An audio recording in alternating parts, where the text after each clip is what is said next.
Detalye sa operasyon ni Kris Aquino at biglaang pagsugod sa ospital ngayon. Kris Aquino biglaang isinugod sa ospital at sumailalim sa ilang medical procedures. Ito ang buong istorya.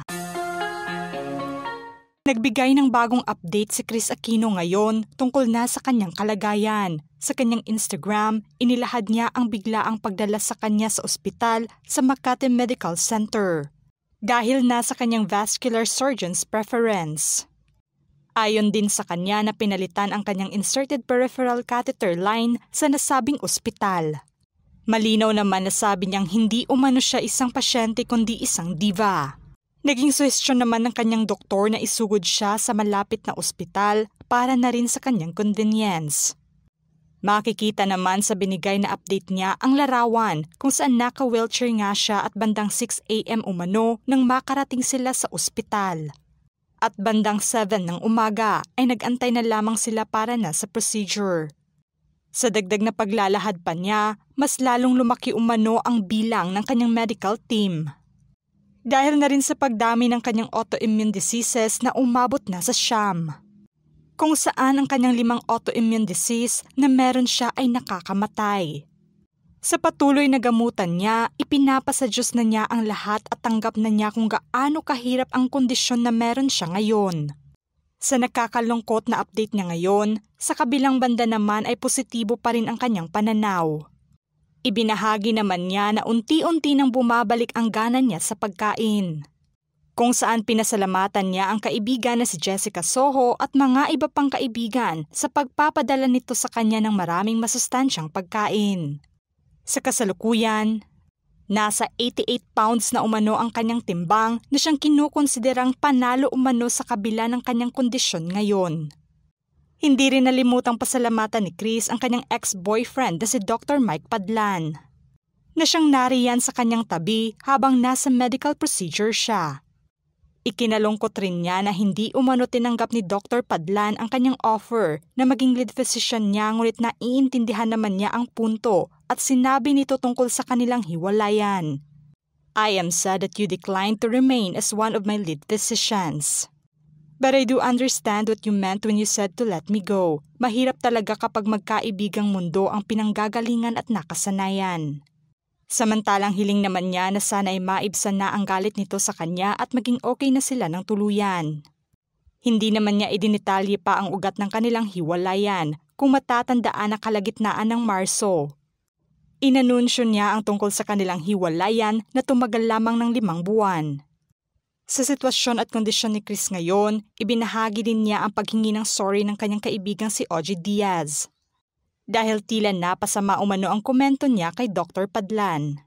Sa kaibigan umano siya unang umamin tungkol na sa kanilang relasyon ni Dr. Padlan. Nangako naman si Ogie na hindi na niya pag-uusapan ang tungkol sa kanila.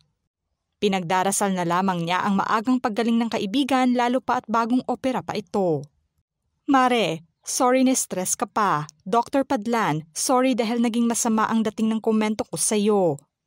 Nakakapanghinayang, sa akin unang umamin si Mari na may boyfriend siyang doktor at nasabi niyang you made her feel safe.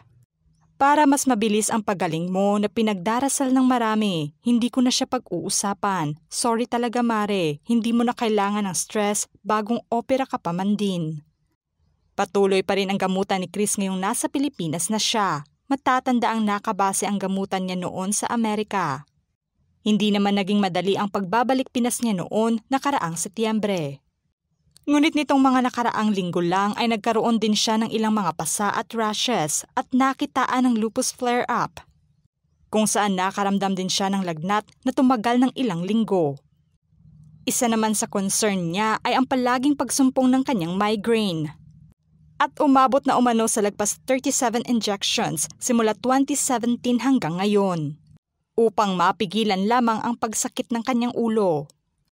Nakaranas din siya ng hypertension kamakailan kaya naman binabantayan rin ang kanyang pagkain upang hindi tumaas ang kanyang blood pressure. Todo nga ang pagtutok ng kanyang medical team sa kanya dahil nasa mabilis na progreso ng kanyang autoimmune diseases. Ang kondisyon na meron siya ngayon ay maikukonsiderang rare. Dahil ang naaapektuhan lamang ng sakit na ito ay nasa 1% lamang ng kabuuang populasyon. Kaya naman palaging nakaantabay ang mga medication niya sa tuwing mayroong emergency. Sa update na ibinigay niya ngayon, marami sa kanyang mga taga-suporta ang nagbigay panalangin sa agarang paggaling niya. Ilan sa komento nila, "Keep praying lang po, Miss Chris. Wala pong imposible sa Diyos. He is the great healer po. Miracles do happen anytime po. Just keep the faith lang po. Nandito lang kami. Praying for your fast recovery."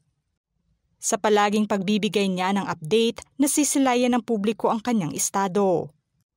Marami ang nalungkot at nabahala sa biglaang pagbagsak palalo ng kanyang katawan. Hindi naman mapigilan ng ibang netizens ang maiyak sa estado ng kanyang kondisyon ngayon. Parating bukang bibig naman ni Chris ang kanyang mga anak na sina Bimby at Josh na siyang nagbibigay lakas sa kanya upang lumaban pa. Sa tinagal ng panahon na nilalabanan niya ang sakit na ito, ang mga anak daw talaga niya ang isa sa mga inspirasyon niya upang magpalakas pa. Noon pa man ay bukas na niyang inamin na kailangan daw talagang mapadali ang gamutan niya dahil konti na lamang daw ang panahon upang makarecover siya na siyang inilahad naman ng kanyang mga doktor. Naging crucial na sa ngayon dahil dumami na nga ang bilang ng kanyang autoimmune diseases. Sa kabila pa man ng nakakabahalang update ni Chris ngayon, nakitaan pa rin siya ng lakas ng mga netizens.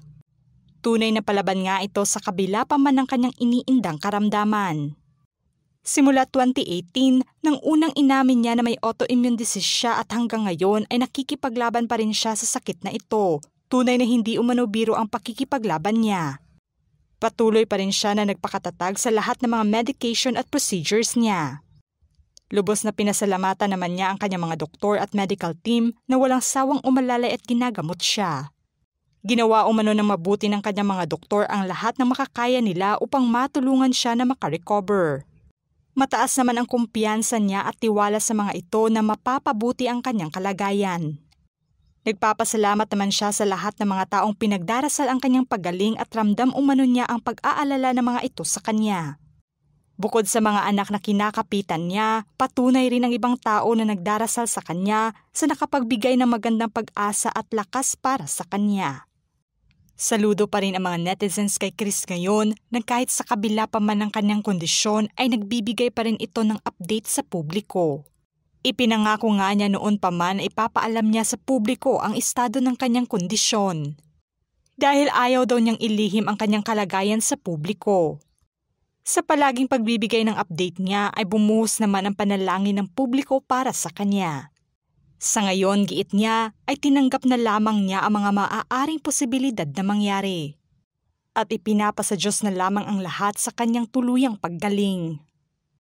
Ano ang masasabi niyo sa bagong update ng kondisyon ngayon ni Chris Aquino? Just comment below.